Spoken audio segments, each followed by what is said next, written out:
poet because, because just like Maya Angelou, she's like, I can use my voice and I can like channel my emotions and like really speak about my life. This is serious. So it's all on the 45 minutes. I have a 15-minute clip because it's a trailer.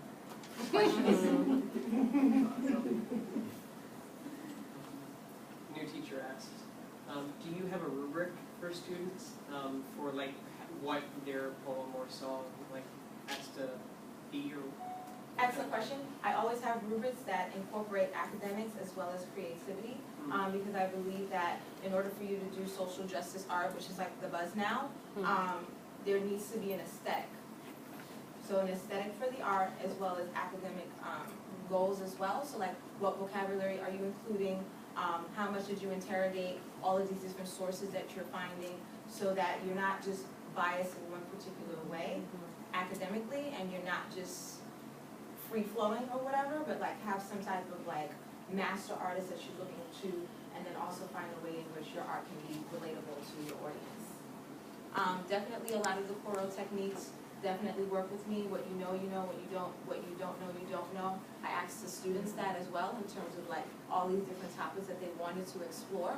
Well, where are you now, and where will you be at the end when you finish doing your research for your creative responses? So that definitely helped. Personal ecology helped. Asking questions helped. The questioning technique. Other questions? I need clarification. So they did this during class and then they presented, or this was an after? Yeah. So so the calendar was for like a month and a half of rehearsals. First researching, then rehearsals once they were able to generate their poetic, choreographed, whatever response, and then the performance had about 50 or 60, like 55 or so parents, staff members, including the executive director of the school.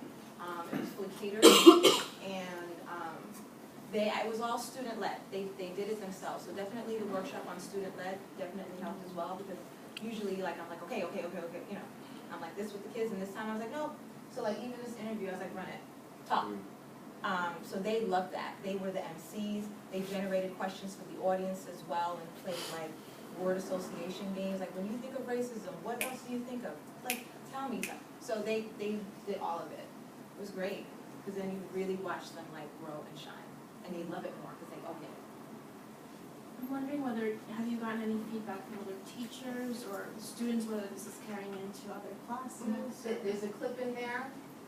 Asitu talks about the other girl, Sierra's poem about bullying, and then how she, when one child was being bullied, she intervened and told the teacher, and then the teacher also referenced that poem about bullying, and then that was a way of like mediating that particular episode of bullying.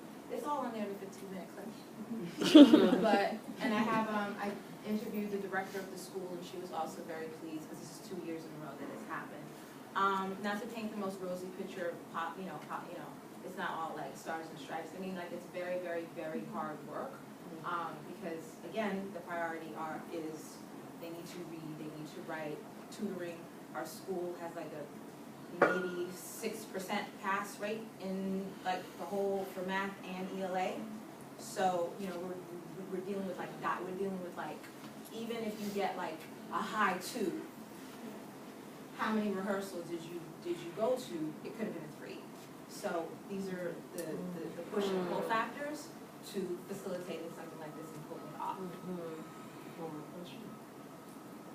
So I'm just curious if there is a parental involvement or parental partnership piece in it for you. And then my second question is, I know about 20 spoken word artists that live in Bed-Stuy alone. So how do you engage the community of artists that are surrounding the school? Most definitely. In terms of parental involvement, I'm going to do a much better job of doing parental involvement next year. This year I had about 2 parents that were like super duper involved in terms of like the entire process. I mean, half of it is just like, can you please let your child stay? Can you, like, literally the phones are going off past 4:29. I need to go. So part of that is like the initial like, please, and then after that it's also what voice do you have. So I'm working with the local library right now to do an interview process with the local community as well, to involve that piece of data into their next pieces. And your second question, please remind me just 1 second. just about the community of artists around in Bed-Stuy, and Oh, how you're yes. engaging So- them in your process. So I have a partnership right now with Bed-Stuy Restoration. I know the director and the creative director, so I'm gonna bring some of my students over for the protest piece that they have right now. I'm working closely with them, just took some students out to see 12 Angry Men, which is produced by Bed-Stuy Restoration. I took students 2 weeks ago, which was like around the corner from my school. I took kids to the Joyce 3 weeks ago. I took kids to the Met last week. So I'm constantly trying to expose them, and that's another push for the school, because I'm like the only one, like, for art, just do art, you know, I'm like the only one, and, you know, I'm really, really trying, so this collaborative,